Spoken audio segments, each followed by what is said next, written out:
Perhaps the most important aspect of the recent AI Safety Summit, Bletchley Park, 1 and AMP, the 2nd of November, was its theatre. Senior policymakers from 28 countries plus the EU attended, roughly half the world's substantial economies. There were some notable absences, for example, Argentina, Russia, Qatar, and some A-listers, such as Joe Biden, did not appear, but by and large both cast and audience were impressive. The Coup de Theatre was holding the show at Bletchley Park, arguably the stage where AI began, perhaps significantly, at a time of war.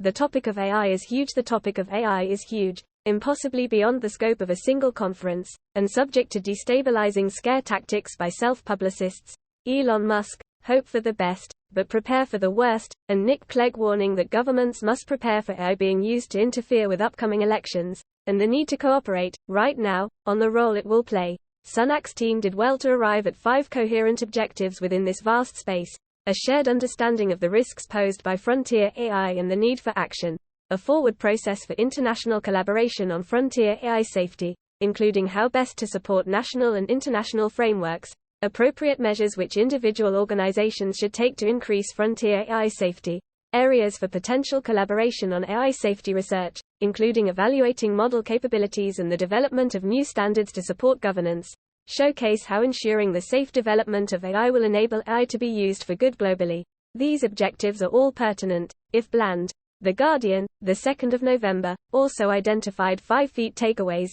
It was undoubtedly a diplomatic coup to assemble such a cast. Nevertheless, the real power lies with the US. Musk grabbed the glitzy headlines. There is no consensus on the existential risk. Prepare for a disinformation glut. The need for global action, but countries are moving at their own pace. Undoubtedly the UK has shown leadership here. However, in the long term, is there really a need for yet another global institution? The G20 already has a greater reach and more global support. Developing technology is well within its remit. The declaration at the end of the Bletchley Summit affirms support for the UN Sustainable Development Goals. So do most global entities. Would it not be better to work together as a common body? A global, rather than a Western voice? No one knows what's coming, of course. Part of the trouble with pondering AI is that no one knows what's coming, or even agrees on what intelligence is. Musk likes to give the impression that he knows more than we do. But remember that this is the man who offered a submarine to a cave rescue in Thailand. It is the last of the Guardian's takeaways that carries the real force.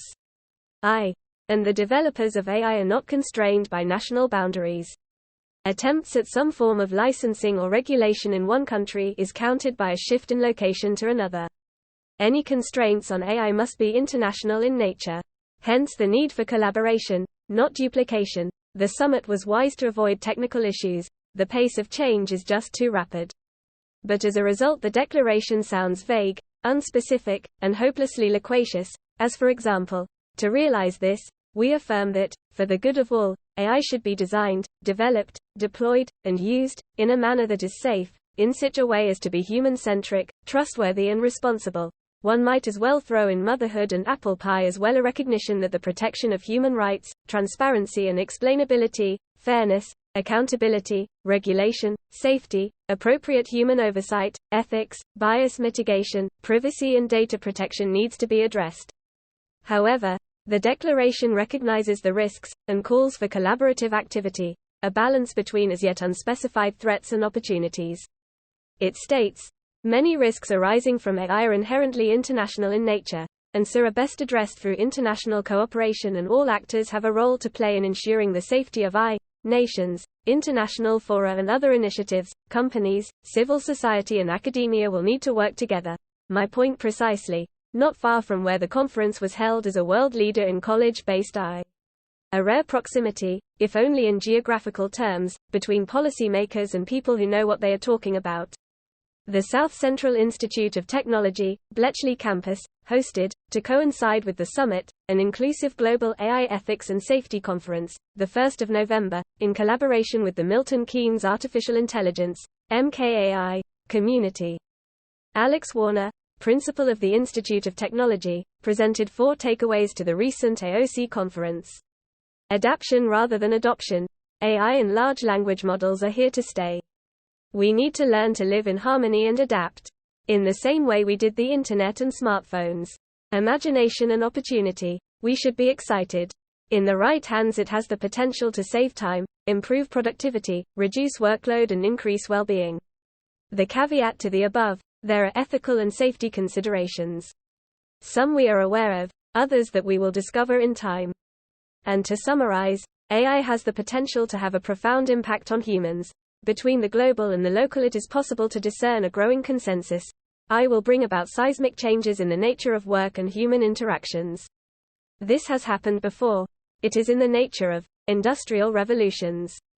AI has the potential for good and harm. This is not intrinsic to the technology, but, again, to the ethical stance of those developing and using the technology. Where there is a difference is that the nation-state has very little power to limit or regulate AI. This is a truly global phenomenon, for good or ill.